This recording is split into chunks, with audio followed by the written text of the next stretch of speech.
Bueno, bienvenidos y bienvenidas. Este es un nuevo encuentro de las clases de consulta de lingüística y métodos de análisis lingüísticos. La idea del encuentro de hoy, bueno, estoy trabajando junto con Claudia Fino, mi compañera de este De la tipo vida ya. de la vida La vida. de clases. La idea es que, bueno, en principio podamos despejar todas las dudas si comenzaron a leer los textos. Fundamentalmente empezamos trabajando con un texto de Parrett muy general que da idea de cómo podemos ordenar los distintos paradigmas en los estudios del lenguaje, y después la idea es hoy terminar con el texto ese de Parrett y empezar a trabajar con el texto de Bonin, que es un texto bastante sencillo que también reordena aquellas teorías que se vinculan a lo que Parrett llama el paradigma que privilegia la función comunicativa del lenguaje. Y también en este menú que pensamos para hoy, plantear una introducción a lo que llamamos en los estudios del lenguaje pragmática, que es lo que ustedes van a leer en la clase de hoy. Así que bueno, abrimos el espacio por si hay alguna duda, consulta respecto a estos textos que señalamos, o si prefieren que hagamos un punteo, así como hicimos en el encuentro anterior, y a medida que avanzamos, ustedes van metiendo Sí, por ahí hacer un punteo comentarios. está bueno por fe del texto. Bárbaro. Entonces, bueno, vamos a compartir el texto que estábamos trabajando y que también ustedes lo tienen ahí como parte del material. En verdad, bueno, decimos que partimos de empezar a pensar, bueno, en qué medida estos estudios del lenguaje, del discurso, en tanto que son distintos modelos teóricos y metodológicos, nos permiten indagar los procesos esos de reproducción y transformación de las significaciones sociales, impactan de manera permanente, y que nosotros lo vamos a pensar, esos procesos de transformación y reproducción de significaciones sociales, en un tipo particular de discurso, como es el discurso mediático, ¿no? Y dentro del discurso mediático, el discurso de la información, es lo que ustedes están haciendo específicamente en los trabajos prácticos, ¿sí? Y bueno, y precisamente este tipo de reflexiones acerca del lenguaje la empezamos a pensar a partir de un texto, que es una conferencia que Parrett dio hace mucho tiempo, pero que de manera esquemática nos ordena las distintas teorías o modelos paradigmáticos en los estudios del lenguaje, ¿sí? Creo que todo esto ya lo habíamos planteado. Que básicamente Parrett lo que plantea es que existen dos funciones esenciales dentro del lenguaje, una que es la función representativa, que es la función histórica acerca del lenguaje, ¿sí? Que en verdad plantea básicamente dos posiciones, una posición expresionista y una posición articulista, dando cuenta de diferentes paradigmas como son el estructuralismo y el generativismo o cognitivismo con Chomsky. Y decíamos, y acá creo que vamos a arrancar con Bonin, ¿no? Estos modelos que privilegian la función comunicativa. Cuando hablamos de función comunicativa, ponemos en juego para pensar estos sistemas lingüísticos, qué es lo que ocurre cuando efectivamente utilizo el lenguaje, ¿no? Es decir, básicamente estos modelos que privilegian la función comunicativa y que algunos otros autores llaman como lenguaje en uso, tratan de indagar qué es lo que ocurre cuando efectivamente utilizo el lenguaje, ¿sí? Entonces ahí empieza a pensarse esa relación ineludible que hay entre lo que yo digo y dónde lo digo, ¿no? Ese contexto situacional, ese lugar de enunciación, esos actores que participan, ese modelo ese lugar, ese espacio, ese tiempo. Entonces, ahí empezamos a pensar esto que es esa función comunicativa. Avanza un poquito porque todo esto creo que lo habíamos revisado. No sé si acá surgieron algunas preguntas cuando revisaron el texto. Nada, nada.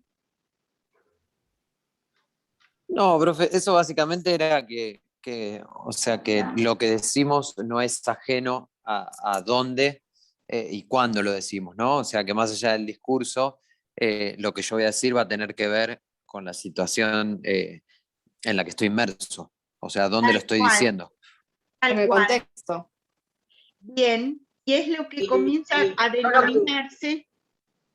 Lo que quería agregar es que tengan bien en cuenta que esto es cuando cuando Parrett habla de ideología interna a la ciencia, es una selección del investigador, ¿no es cierto? Y esta cuestión es más allá de que el investigador no puede salirse de un paradigma, es un interés científico por quedarse en la función representativa del lenguaje o por elegir la función comunicativa, ¿no? Entonces, que tener en cuenta eso, que una cuestión no es que esté bien o esté mal, o nosotros elegimos este paradigma porque es útil al perfil de estudiante, digamos, de comunicación. Entonces les sirve más que hablar del sistema, que no es que lo vamos a abandonar, les sirve hablar de lo comunicativo, ¿no es cierto? De qué es lo que hace el hablante o qué es lo que hace el discurso de la información cuando emite enunciados, ¿sí? Entonces eso tiene que quedar claro cuando se plantean estos dos paradigmas de la lingüística, de los estudios lingüísticos, la elección que no es arbitraria totalmente, digamos, tiene un fundamento, ¿sí? Claro, y esto es importante porque siempre estamos seleccionando, eligiendo este modelo, este paradigma, esta teoría sobre la cual después operamos, ¿sí? ¿Qué significa esto? Que cuando yo hago cualquier trabajo de investigación, cualquiera sea, ¿sí? Siempre tengo que partir de un lugar teórico que es el que me va a permitir investigar eso que quiero investigar, ¿no? Cuando nosotros planteamos el discurso mediático, lo ponemos como objeto de investigación, porque es lo que nos interesa dilucidar, ¿no? Es lo que nos interesa de alguna manera dar cuenta desde un determinado lugar. Y ahí vamos a ver que un mismo objeto puede ser estudiado desde distintos lugares. Lo que se pide en cualquier proceso investigativo es que uno explicite desde dónde lo está haciendo, ¿sí? Y esto de pensarnos desde un lugar determinado, de explicitar ese modelo, de dar cuenta de los lineamientos generales y teóricos, etcétera, nos permite investigar ese objeto más allá del sentido común, ¿no? Esto que venimos diciendo desde nuestro primer encuentro.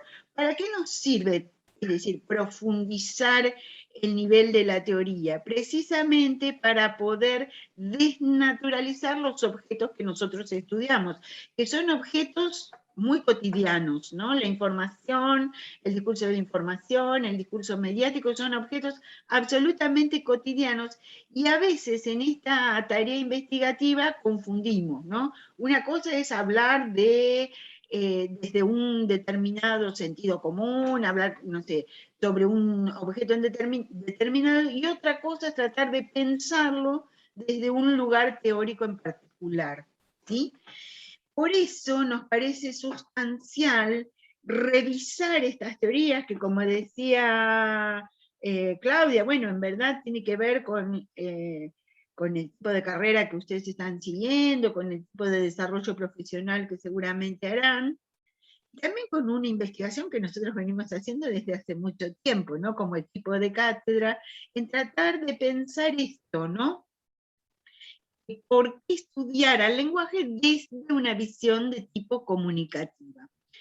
Esta visión comunicativa, algunos autores la llaman, señalan que se ha producido un verdadero giro lingüístico, otros hablan de giro discursivo, y una de las cuestiones primeras que aparece para pensar es esta necesidad de incorporar la noción de sentido en las reflexiones lingüísticas.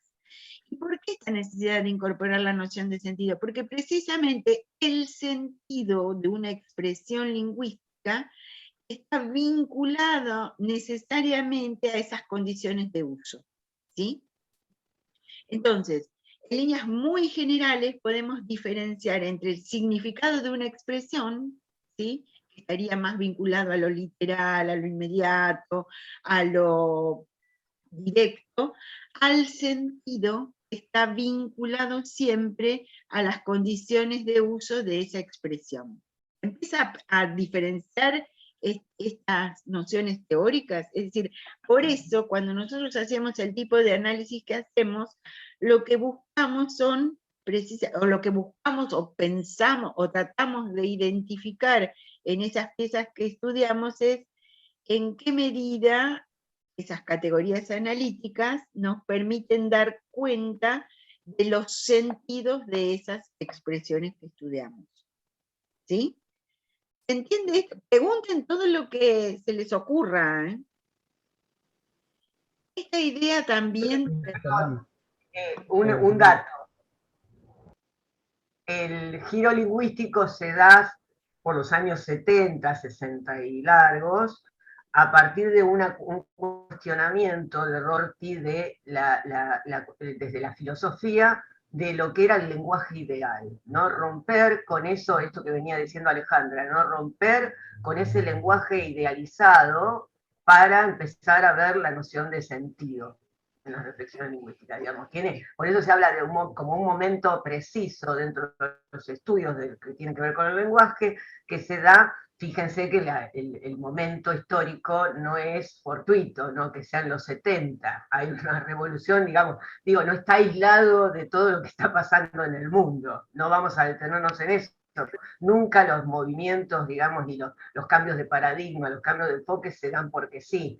Hay rupturas que tienen que ver con factores históricos, sociales, ¿no es cierto? Entonces, todo lo que está pasando hace que un estudio que era preciso, que trabajaba sobre una lengua que estaba aislada del uso, que tenía, digamos, que se basaba en cuestiones fijas, estáticas de la lengua, inherentes al sistema, hay una ruptura que no está aislada de las revoluciones en el mundo de los años 60, 70, que cambian la mirada, que aparece lo subjetivo, que aparece la importancia de la visión de perspectivas, de enfoques, de esto que no es tan estático, ¿no es cierto? Que no se puede encasillar como la ruptura con el estructuralismo, básicamente, también, ¿no? Profe, sí. Esto del sentido tendría que ver un poco de qué es lo que genera lo que yo digo y cómo lo digo, ¿no? Más allá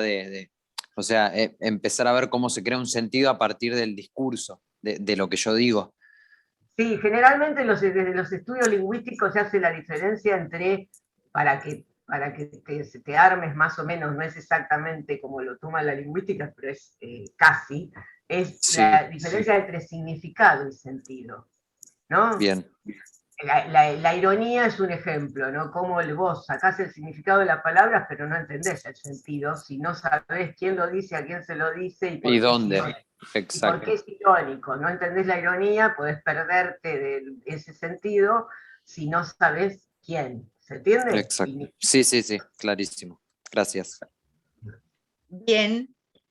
Entonces, en este giro... Pregunta, justo. ¿Tiene que ver con el contexto de esto también? Sí, acá lo que vamos a empezar a pensar, o por lo menos a tratar de pensar, es que esa noción de contexto que tenemos desde el sentido común es también inasible, ¿no? Porque ¿qué es contexto? Es todo y no es nada, ¿no? Es decir, contexto es tan complejo como si yo hablo de comunicación o de lenguaje, es decir, yo lo que voy a tener que hacer es como ir ciñendo de alguna manera, bueno, ¿qué significa el contexto? ¿Qué toma la teoría de en esa situación en particular, ¿se entiende esto? Porque si no, vos decís, y si es por el contexto, pero en verdad es casi como un Te pongo un ejemplo. Cuando yo digo, comodín, ¿no? contexto en este momento, estoy modificando el contexto, ¿se entiende? Es decir, ¿qué es el contexto? Yo al decir algo ya estoy, entonces el contexto es como un concepto dialéctico donde el discurso no es que tiene algo por fuera, hace al contexto y el contexto hace al discurso, ¿se entiende? Ahí problematizar eso también, no pensar el contexto como algo agregado a lo lingüístico. Lo lingüístico también modifica y hace ese contexto. Desde ahí, lo que decía Alejandra, de problematizar eso y no usarlo llanamente como algo que se agrega, como algo que está fuera, ¿sí? Claro, porque por lo que yo puedo decir también puede cambiar ese contexto, o sea, lo crea. Lo está cambiando, lo hace. Está cambiando Exacto, absolutamente, ¿sí? entiendo. Y uno tiene como ciertos así defectos de formación, y es por el contexto, sí, es por el contexto, pero acá hay que, yo hago así, ¿no? Analizar, ver, bueno, qué cosa del contexto es lo que modifica, cambia, etcétera. Y sí, esto que es fundamental, ¿no? Esta relación, incluso ustedes lo leen ahí en alguno de los textos que ven, esto que es una relación dialéctica entre el texto y el contexto. El texto genera el contexto y el contexto genera determinados textos. Siempre hay que pensar lo que son paradigmas desde donde yo parto para pensar un objeto en este caso complejo como son las expresiones lingüísticas y más complejo aún como son los discursos, ¿sí? Pero ese sería el lugar desde donde yo estoy partiendo, ¿sí? Por eso tenerlo muy claro ayuda luego en la interpretación, ¿sí? Bueno, por otro lado, este giro, este cambio paradigmático, dice, rescata el habla de la segregación inicial, porque si nosotros recordamos qué era lo que pasaba en esas corrientes, específicamente en el estructuralismo en última instancia decíamos que era un análisis de tipo inmanente. ¿Por qué? Porque trataba de pensar a los objetos en relación a las distintas relaciones que se dan entre las partes, independientemente de esto que decíamos, de la realización, del uso, de la puesta en funcionamiento, etc. Estas teorías retoman y ponen como objeto de estudio ya no el sistema, sino el uso del sistema, ¿sí? El habla, la puesta en funcionamiento, la actuación en otro terreno, ¿sí? Eso que parecía asistemático, que no tenía un orden, que estaba de alguna manera desorganizado, lo que plantean estos autores es que en el habla también puedo encontrar cierta sistematicidad, ¿sí? Cierto orden. Y es entonces donde que coincide con esto que señalaba Claudia, ¿no? El nacimiento de diferentes teorías acerca del discurso, ¿sí? Es decir, teorías que dan cuenta de esos estudios de tipo discursivo, que vamos a ver que hay varias teorías que nosotros vamos a revisar solo determinadas teorías como la enunciación y algo que tiene que ver con lo semiodiscursivo, etcétera, pero que en verdad hay diferentes teorías que trabajan sobre el discurso y de alguna manera es el nacimiento de esta ciencia o este campo disciplinar que se llama semiología, en líneas muy generales. Generalmente semiología atiende a reflexiones que derivan precisamente de la lingüística, ¿no? La semiología es una megaciencia que la había nombrado Saussure hace mucho tiempo, etcétera, donde el estudio del lenguaje sería una parte de esa semiología, y semiótica se reserva más a un tipo de estudios que toma como objetos a diferentes sistemas de significación, ¿no? Como creo que habíamos señalado, como puede ser la música, lo audiovisual, etc. Sí, en realidad en algunas teorías se toma Sí, como sinónimos, lo que como pasa es que sinónimos, los semiólogos eligen semiótica y no semiología que deriva de lo lingüístico, digamos. claro. Es, La antes de que se... semiología tiene que ver Lo más con lo interesante, lingüístico. fíjense quién es el que habla de una universidad virtual cuando no había internet, ¿no? En el momento en que Saussure está estudiando el signo en Ginebra, Peirce, un poquito después, también está estudiando el signo en Estados Unidos. Es decir, cómo Saussure desde lo lingüístico y Peirce del signo en la sociedad en general. Pero Saussure dice, debería existir una ciencia que se llame semiología, de la cual derivaría la lingüística, que atienda al estudio de los signos en la sociedad. Es decir, hay como un preanuncio, ¿no? Y ve la necesidad de que exista esa disciplina,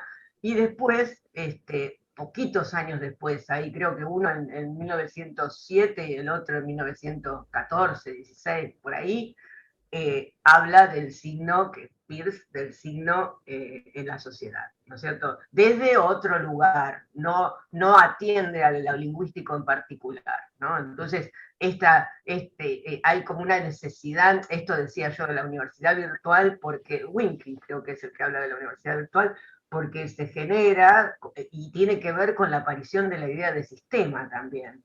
En la intelectualidad, digamos, la idea del sistema como algo fundamental que toma las ciencias, ¿no? Vieron que hay como modas en lo científico también, ¿no? No están exentos de la moda, y la idea de sistema empieza a tener un sentido importante, digamos, para el desarrollo de todo el sistema, ¿no?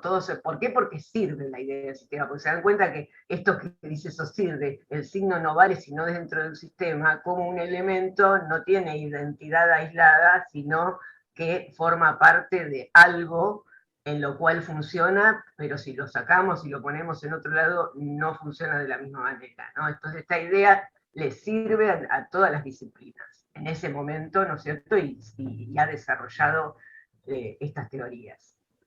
Sí, y además, después cuando puedan ahí en la clase, no sé si en la 1 o en la 2, está Elvira Arnú, porque nosotros, en verdad, y además ustedes seguramente han escuchado que una de las cátedras del curso de ingreso de la UBA es semiología, una cátedra así absolutamente, bueno, novedosa hace 30 y pico de años atrás, y que en verdad retoma gran parte de todas estas discusiones.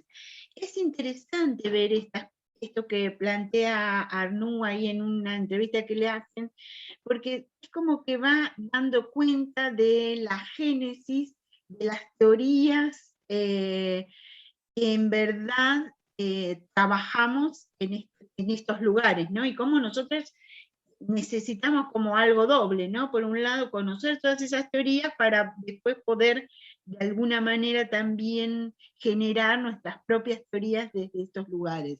Y es muy interesante porque además todos los estudios, o gran parte de los estudios mediáticos han sido atravesados por este componente semiológico, ¿no?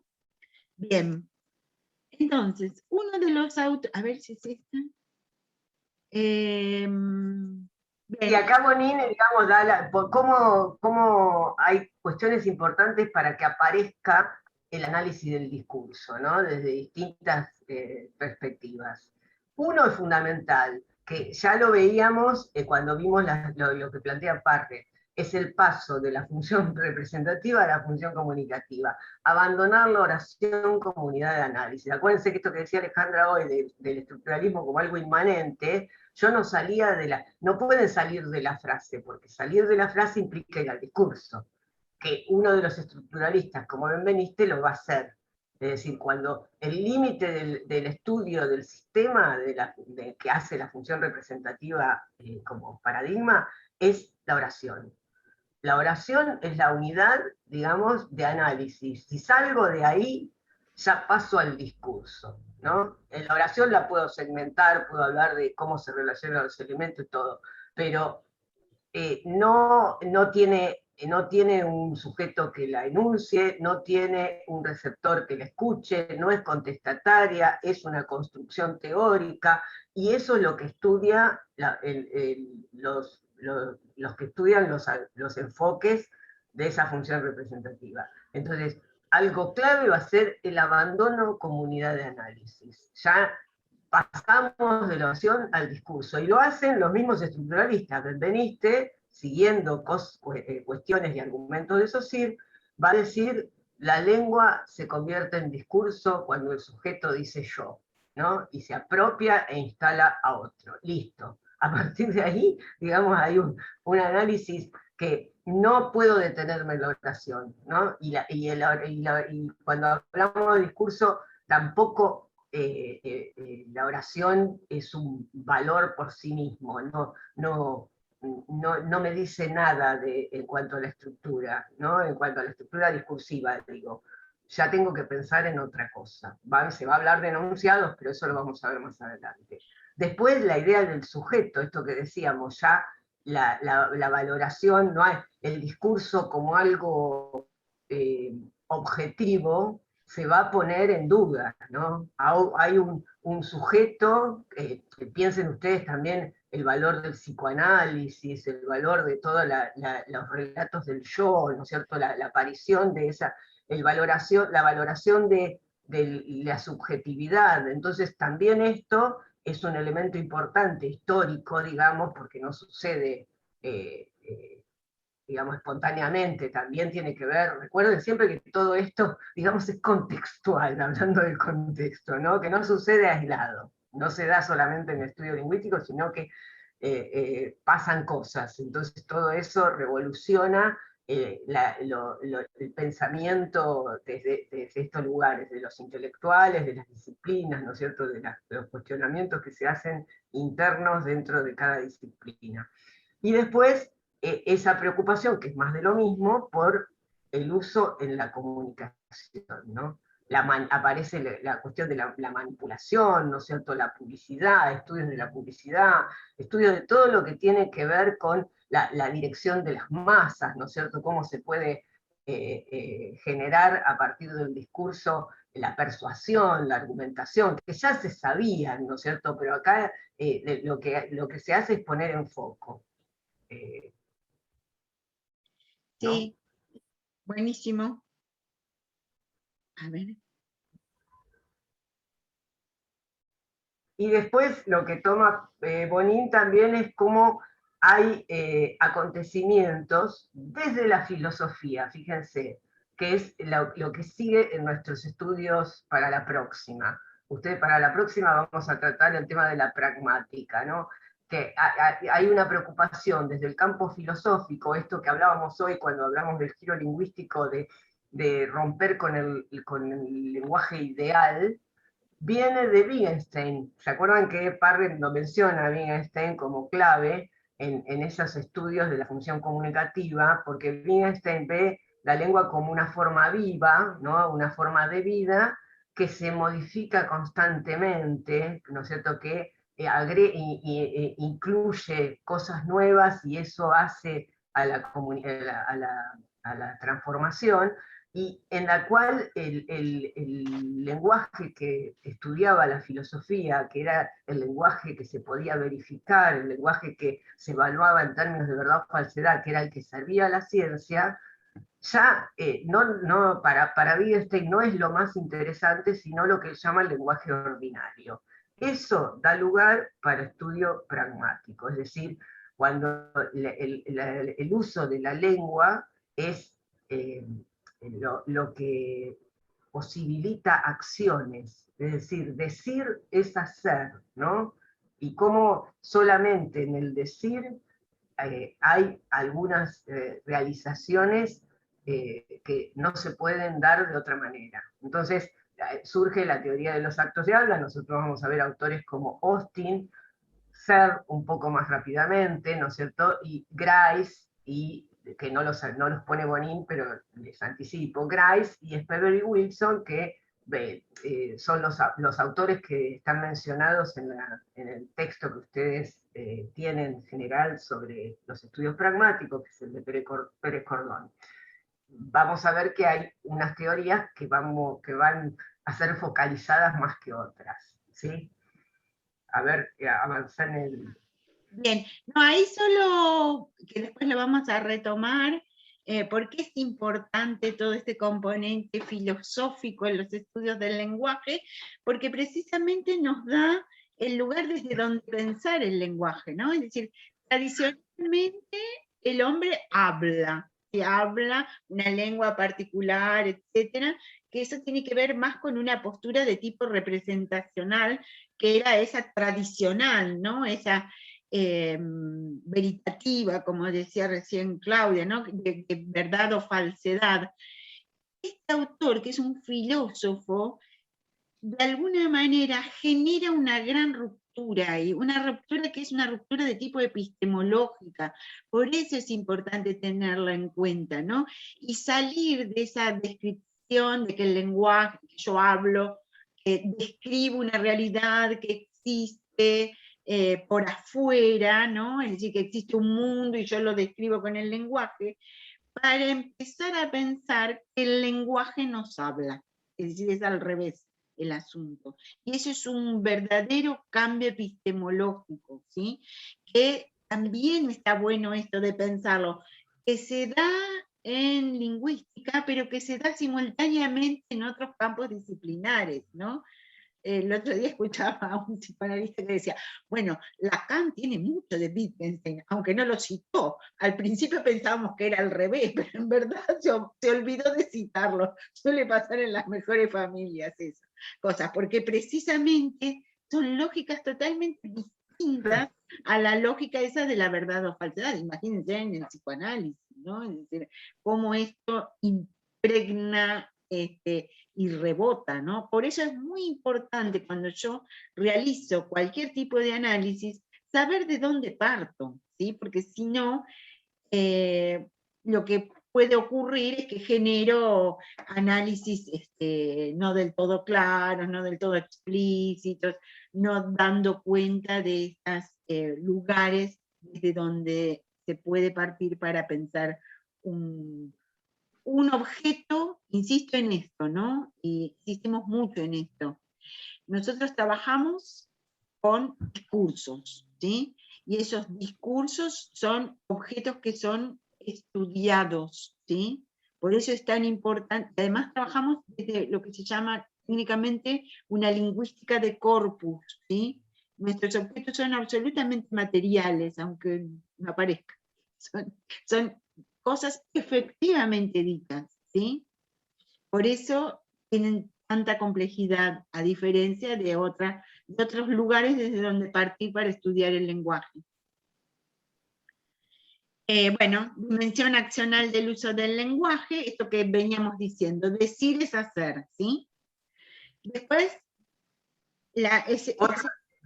otro acontecimiento importante es la perspectiva teológica. ¿Vieron los cambios que desde los estudios arqueológicos se hicieron con esta cuestión de ver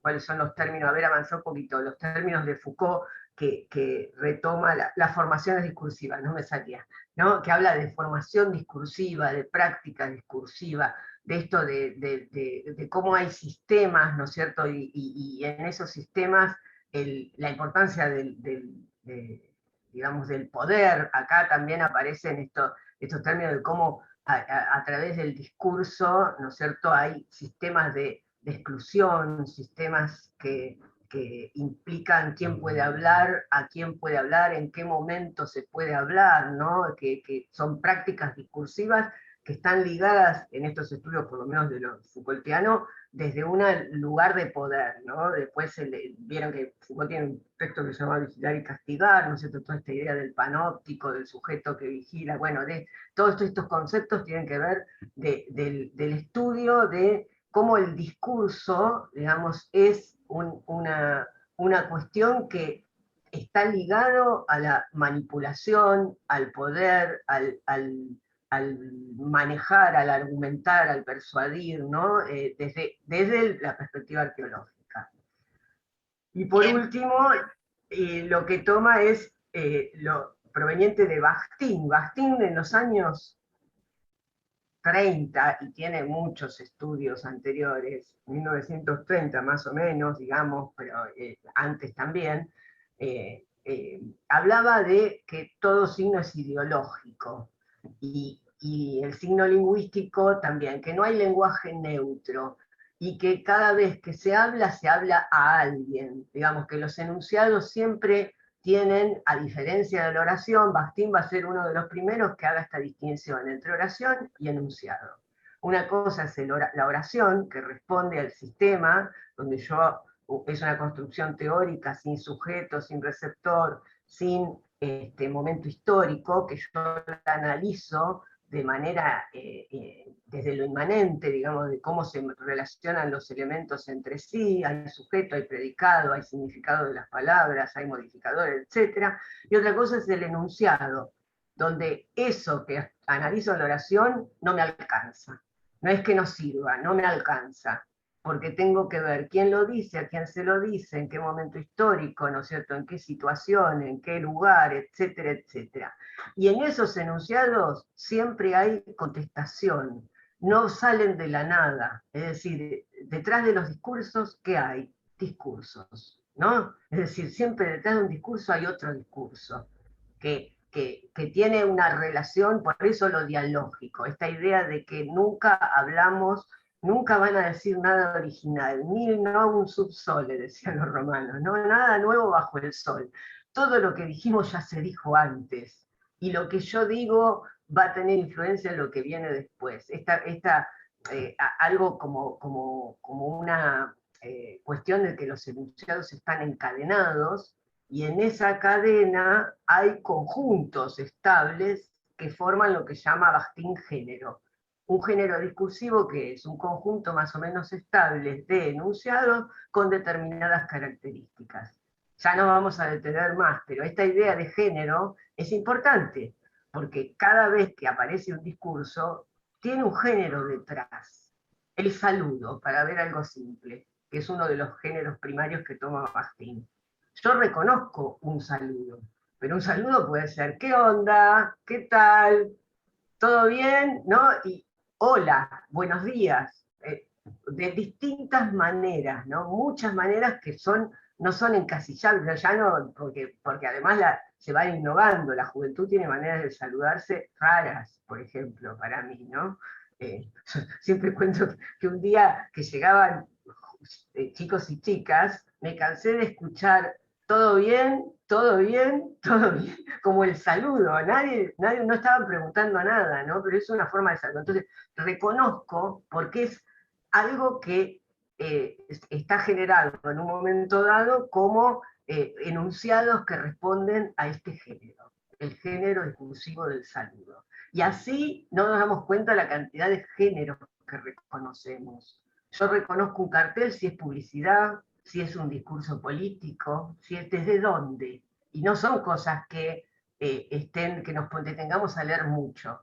Lo reconozco casi desde un pantallazo. Entonces, todas estas maneras de manejar los discursos es desde la cuestión genérica. ¿Sí? En este momento, lo que ustedes están escuchando es un discurso didáctico, ¿no? ¿Por qué? Porque es una clase. ¿Y qué elementos tiene para hacer una clase? ¿Cómo yo tengo características de docente, que manejo modismos, hago preguntas retóricas que no espero que me las conteste, las contesto yo, ¿no? Todo, muletillas, todo. Sabemos reconocer el discurso de la clase esté donde esté, ¿no? Sabemos reconocer, no sé, el discurso periodístico, sabemos reconocer el discurso literario y muchos más chiquitos, el discurso, ¿qué es una conversación? La conversación es un género. ¿Y qué carácter? Y yo sé que le tengo que dar el turno al otro, el otro tiene que intervenir, es alternado, a veces se puede superponer, pero no es lo que conviene, etcétera, ¿no?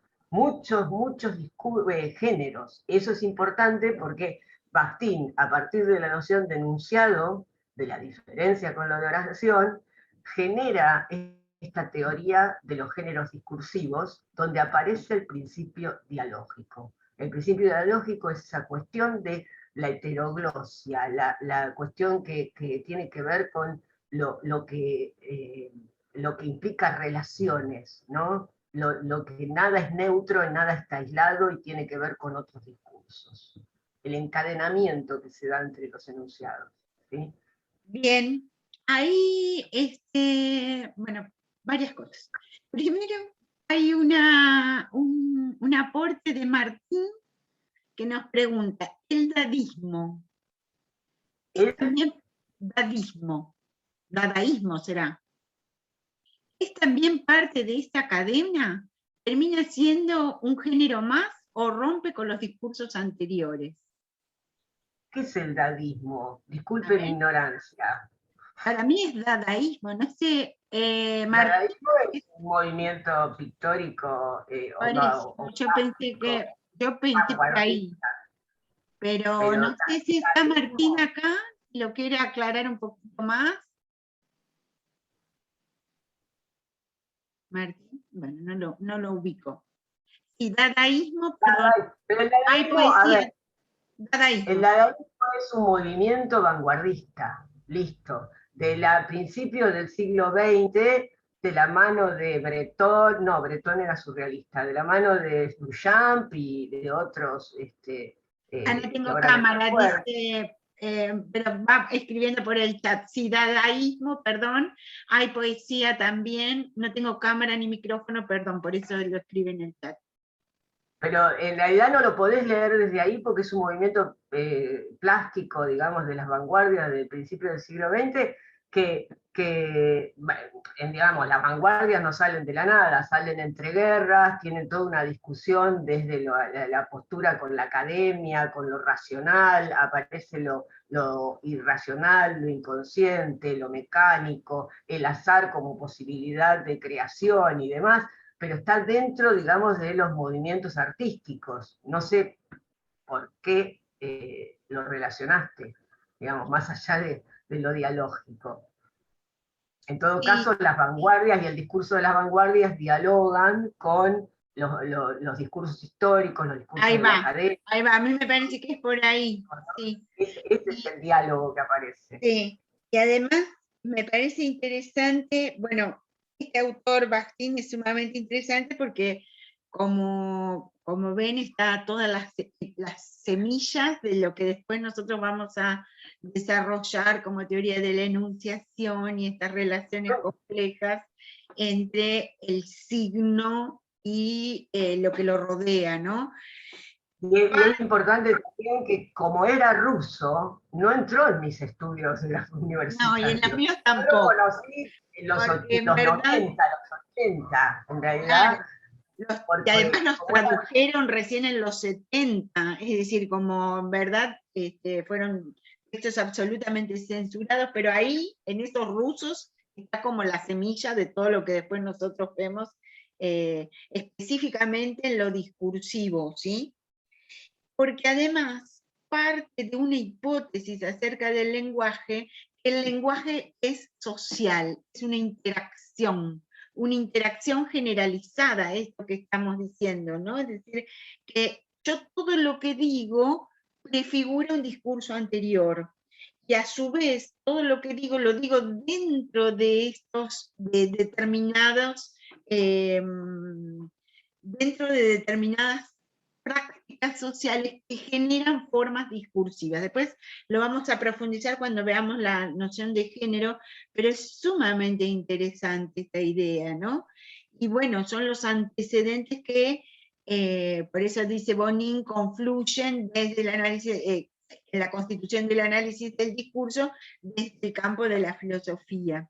A ver ahí, compañero Martín, ¿no? Sí. Martín me dice, me parece que las vanguardias surgen de lo establecido, coincido con ustedes, solo consultaba porque hay una pretensión de ruptura con la lógica y el positivismo, tal cual, es decir, todas estas teorías rompen con una lógica, insisto en esto, no con toda la lógica, sino con una lógica de tipo veritativa, de tipo de tabla de verdad, verdadero o falso, ¿sí? Pero vos fijate, perdón, que el arte se adelanta, porque esto lo hacen a principios del siglo XX. Duchamp ponía un mejitorio como escultura en 1917. Y esto, ¿qué pasó? Después de toda esa ruptura que hicieron la vanguardia, vino la Segunda Guerra Mundial, lo que se llama la Segunda Guerra Mundial. Entonces, había otros intereses prioritarios y no este tipo de reflexiones, y recién estas cuestiones en la teoría lingüística, en el campo de la filosofía, reaparecen en los 60.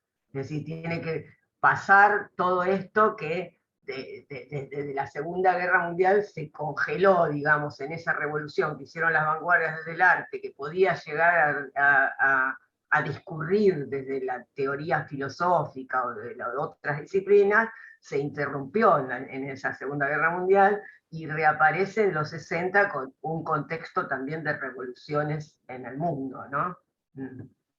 Bien. Bueno, después lo vamos a retomar estos autores, ¿no? Porque en verdad van a ser claves para entender todas estas características de lo discursivo, ¿no? Esto de lo dialógico, que yo siempre estoy, ¿cómo es? Insertando a otro, ¿no? Que todo lo que yo digo forma parte de una cadena. Bueno, todas estas nociones después las vamos a retomar. Y ahora, finalmente, a ver. De lo polifónico, porque van a escuchar la palabra polifonía, y Bakhtin introduce esta idea de lo polifónico. Nuestros discursos son polifónicos porque hay otras voces. Lo que yo digo ya lo dijo, a veces de manera más obvia, cuando hago una cita, o según fulano, ¿no? Pero a veces no es tan obvio, y yo digo, la fuerza de relación en trabajo discursivo, listo, sos marxista, ¿no? Como hay un discurso que está detrás de lo que yo digo. Ahí dice Paola, red discursiva de Eliseo Verón. Bueno, sí, Eliseo Verón toma mucho, en algunos casos... Y dale con Verón. En algunos casos se explicita de dónde lo toma, pero en otros casos no tanto, ¿eh? Yo hablé mucho con, ¿cómo es que se llamaba el profesor de cultura? ¿Cómo es que se llamaba? Se ve que les pegó Verón. Bueno, ahora que les pegue Bourdieu, no pude aguantarme, perdón, Gastón. No, Gastón no, el más viejo que después falleció. ¿Cómo era que se llama? ¿Luxac es? No, Luxac no, el que era el antiguo. Barreiro. ¿Cómo? Barreiro era. Barreiro. Claro, con Barreiro. Hemos hablado muchísimo y en algún momento me reconoció. Yo tendría que estudiar más de lingüística, porque siempre estaba la pica esa entre lingüística y semiótica, pero Verón había leído todos estos autores segurísimo. A veces los nombraba y otras veces no tanto, ¿sí? Así que bueno, hacemos un poquito a estas corrientes, están, ¿no? Las corrientes principales del análisis del discurso, la escuela francesa. Según Bonin, ¿no? Según Bonin, bueno, claro. Desde la perspectiva de Bonin, nosotros podemos acordar o no, pues, en general hay otras perspectivas de análisis del discurso, él pone como principales algunas con las que nosotros coincidimos bastante, ¿no? En nuestro foco. Claro. Bueno. Que tiene que ver con la escuela francesa, que es gran parte de lo que nosotros vamos a hacer en nuestros análisis, y también con el análisis crítico del discurso, ¿no? Dice, ambas comparten presupuestos básicos sobre el objeto discurso. Esto es importante, ¿no? Que vayamos como delimitando nuestro objeto de estudio. Nuestro objeto de estudio son los discursos. No lo que dijo Clarín, que Clarín miente, que forma parte de... Ahora tendríamos con La Nación, más que con Clarín, que La Nación, que no, que más por La Nación. Pero en verdad lo que nosotros tratamos de pensar son objetos discursivos, lo efectivamente dicho, ¿sí? Bueno, él lo que hace acá es juntar dos corrientes que no son iguales, no estudian el objeto de estudio de la misma manera. Una es la escuela francesa, el análisis del discurso, que va a estar representada en los estudios que nosotros vemos por Bourdieu fundamentalmente, después Angenot va a continuar, algunos con líneas diferentes, y Charodot desde otro punto de vista, no es exactamente de la Escuela Francesa de Análisis y Discurso, básicamente Bourdieu, ¿no? Y el análisis crítico del discurso. Fíjense que esa palabrita crítico ya hace la diferencia. No es lo mismo análisis del discurso que análisis crítico del discurso. ¿Por qué? Porque en esta postura hay una posición que rompe con esa subjetividad, con esa, pretensión de objetividad científica y dice, tomamos partido, defendemos a los necesitados, defendemos a los marginados. Entonces la postura es, si hablamos del apartheid, por ejemplo, vamos a estar del lado de los que están marginados. Entonces hay una postura del investigador, que eso no quita que lo haga seriamente, ¿no es cierto? Entonces estudia todas las cuestiones de manipulación, de los discursos, de lo imperativo, de lo autoritario, que hacen esa marginación. Por ejemplo, estoy hablando así rápidamente para que se entienda, ¿no? Pero hay una postura ya de antemano. El análisis del discurso a secas, no. Digamos, es decir, hay una teoría y a partir de esa teoría, en el caso de Bourdieu, es hablar de que no importa lo que se dice, ni qué se dice, ni cómo se lo dice, sino quién lo dice y en qué lugar del poder está. A partir de esa idea teórica, arma su teoría del mercado lingüístico. Entonces hay que ver qué lugar se tiene en el mercado para ver qué poder se tiene y qué capital. Listo. Entonces, no es lo mismo que partir de una posición dada del investigador como hace el análisis crítico del discurso, ¿sí? Pero coinciden. Ambas, dice, comparten presupuestos básicos sobre el objeto, que hay una superficie lingüística compleja y que esa superficie lingüística compleja fue realizada por condiciones extralingüísticas, ¿no? Tanto en lo de Bourdieu con la idea de poder y en qué lugar del mercado, si yo tengo poder, puedo hablar, ¿no? Y puedo decir cualquier cosa, no importa si diga cosas interesantes o que lo diga fantásticamente. Si no, no escucharía a Mirta Legrand. Está en un lugar del poder desde el que puede hablar porque tiene receptores que la escuchan.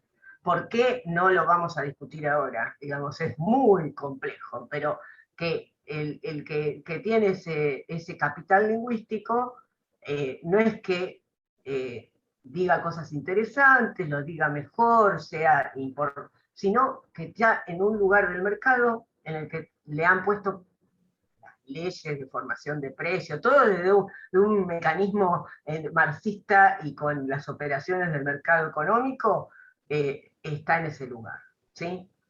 Piénsenlo en lo económico, digamos, ¿por qué una marca vende cosas inútiles? Vende ropa horrible o ropa que no se sabe, pero es la marca, lo impone, logra imponerlo, tiene medios para manipular. Lo mismo sucede con los discursos, ¿no? El que está en determinado lugar del mercado puede imponer su discurso. Entonces, ahí hay condiciones extralingüísticas que hacen posible esas situaciones discursivas, ¿sí? En el análisis crítico del discurso también. Bien. Y creo que ya con esto terminaríamos. Después arman como un cuadrito. A ver si me sale acá. No pone otras. El desafío. Construir un objeto cuya materialidad. Bien. Y que estos ya son. Lo que plantea el análisis del discurso, es decir, estas dos teorías tienen que hacer un balance, ¿no? Que no se privilegie ni lo histórico, social, económico, ni lo lingüístico. Entonces el desafío de esas dos corrientes es esa, hacer no reducir, digamos, a lo lingüístico, ni reducirlo a lo histórico, social, cultural, etc. Sí, que son las dos grandes tentaciones que tenemos cuando analizamos discurso, ¿no? Es decir, o solamente hacer una lista de taxonomía, no sé, acá hay subjetivemas, acá hay no sé qué, o solamente analizar el contexto, bueno, porque esto está dicho en tal o cual medio y además en tal o cual situación. Acá lo interesante es ver cómo se anuda esa situación contextual en una expresión lingüística.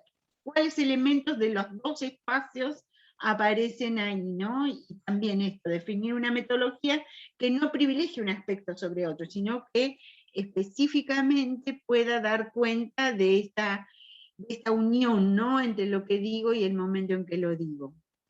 Y todos estamos en las dos situaciones, ¿no? Como un extremo absoluto de las categorías lingüísticas o solo explicar ese contexto de situación, que eso lo podría hacer perfectamente un historiador, un sociólogo, etcétera, y no necesariamente un analista de discurso. Bien, y ahora sí, a ver si... Ahí está, cada perspectiva teórica, de acuerdo con el marco interpretativo que le da materialidad sociohistórica al texto, determina cuáles son las propiedades relevantes del contexto de un discurso. Y acá compara el autor lo que serían distintas paradigmas o perspectivas teóricas, ¿no? Una que viene más de la antropología, que es esto de la etnografía de la comunicación, otra que es el funcionalismo dentro del lingüística. La línea anglosajona de Halliday, ¿no? La lingüista Claro, funcionalista. que tiene que ver con el lenguaje como una semiótica social, ¿no? Es decir, el libro ese que es como el clásico de esta corriente de estudios se llama El lenguaje como semiótica social, ¿no? Es decir, el lenguaje es uno de los que nos permiten entender la producción de sentido de la sociedad. Bueno, el análisis... Perdón, el de Heinz, que no nos detuvimos, habla del acróstico speaking porque ¿saben lo que es un acróstico? Es decir, con cada letra de la palabra speaking saca una categoría.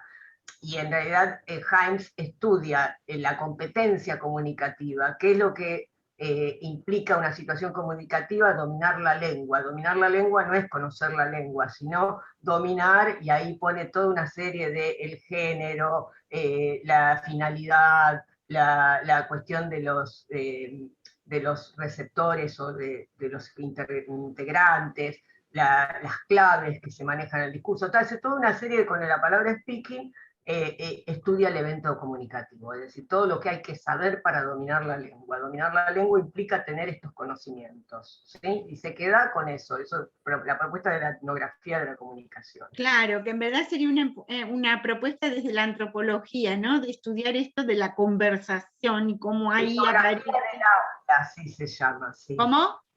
Etnografía del habla, creo que también lo llaman, además de etnografía. Sí, ahí está, etnografía de la comunicación, sí. Halliday, que es un modelo de tipo funcionalista, interesante, además hay un desarrollo muy actual de esto que es el funcionalismo. Hoy por hoy hay gran parte de los estudios del lenguaje que se hacen desde este campo disciplinar. El análisis... Parten de la idea del lenguaje y sus funciones. El lenguaje tiene funciones, ¿no? ¿Qué función cumple lo lingüístico en determinados discursos? Y ahí lo analiza con esta categoría de campo, tenor y modo, que a mí nunca me gustaron, pero bueno, que... Bueno, pero que tendría algún parangón con la de género, ¿no? Es decir, que da cuenta, es decir, son casi los mismos elementos que después lo vamos a ver en género.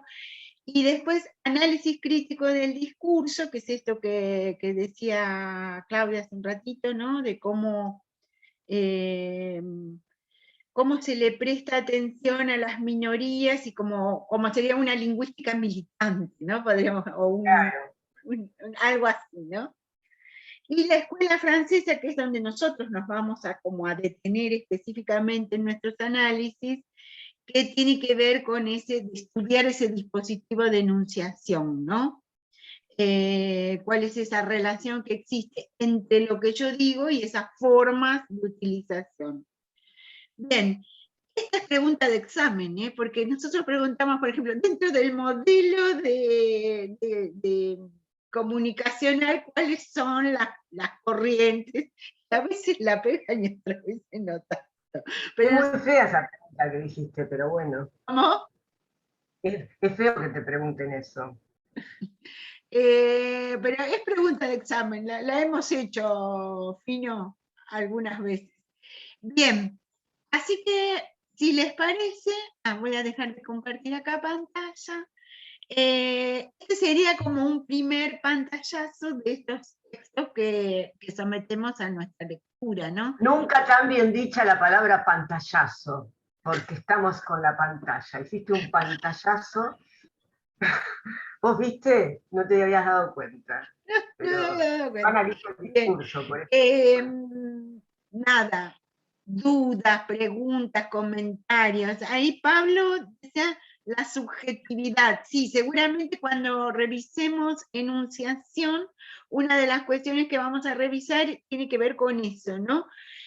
¿Cómo es lo que bueno, digo? acá es lo que les decía hoy, es la grilla que hace Bonín. Nosotros incluimos más cosas, ¿no? Claro, sí. Por ejemplo, que él la menciona en algún momento, pero es la teoría de la enunciación mucho más desarrollada, el discurso social, que no entraría exactamente en No, los... porque sería más una visión semiodiscursiva, ¿no? Después eso lo vamos a ver también. Claro, que estudia el discurso de la información, ¿no es cierto? La Ponemos otros autores. información, que es más específico todavía. Bien, así que esto sería, retomando que es un pantallazo, ya que estamos en la pantalla, dudas, preguntas, comentarios. ¿Se va entendiendo? Que digan algo, ¿sí? ¿No? Sí, profe, nosotros en la parte del práctico nos hicieron leer el capítulo 1 de ¿cómo se llama?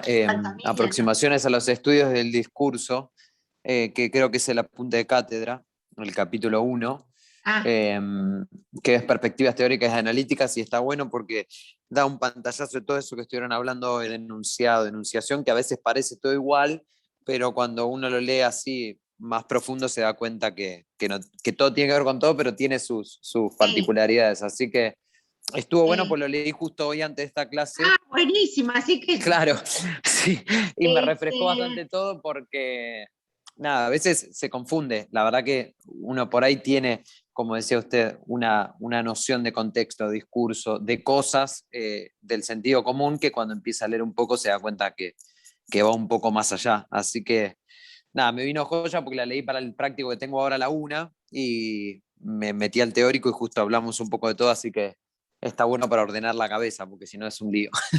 Bien, bueno, esto que dice Pablo, ¿no? Es decir, cómo vamos, definiendo, porque eso también forma parte del tipo de trabajo que hacemos, cada categoría que utilizamos, ¿sí? Para saber de qué estamos hablando. Porque si no, y esto también lo dice, como nosotros observamos y estudiamos al lenguaje, al sistema lingüístico, ¿sí?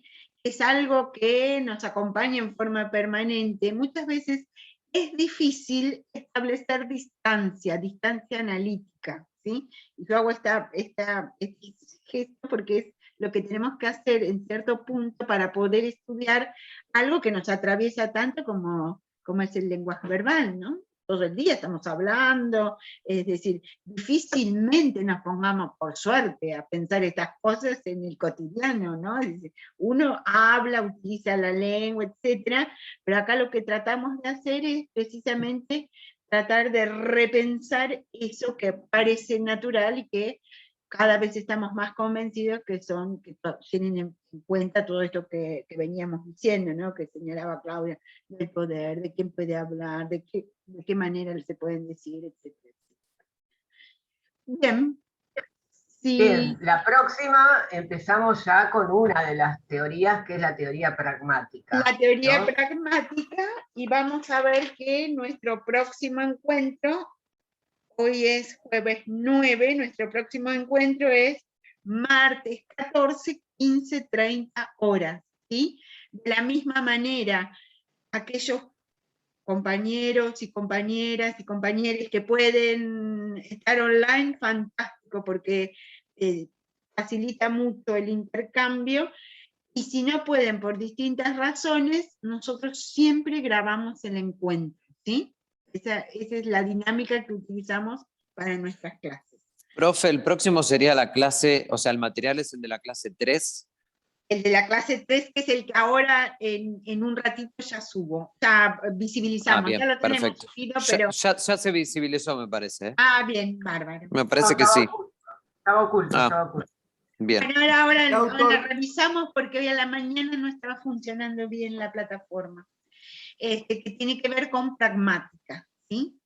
Nosotros lo tenemos en nuestros dispositivos, pero lo tenemos que visibilizar todos los jueves. Vieron que habilitamos una clase nueva. Bueno. Traten ¿Qué autores son? de leer la bibliografía, porque les resulta más Claro, entendible. y además esto, como decía recién el compañero, ¿no? Cuando yo voy leyendo, puedo ir como interactuando y sobre todo en cosas que a veces son complejas, por lo menos en la primera lectura. ¿Sí? ¿Cómo se llama el autor que hay que leer? ¿Cuál es el texto? Pérez Cordón es el próximo autor que vamos a leer, que es una introducción al tema de la pragmática. Así que, bueno, de eso se trata. Si no hay ningún otro comentario o pregunta. Listo, profe, gracias. Gracias a ustedes, buenas tardes, hasta luego. Gracias por venir, sin ustedes ahí, nosotros acá, como se dice, ¿no? En los programas televisivos. Gracias. Gracias, profe. Hasta la próxima.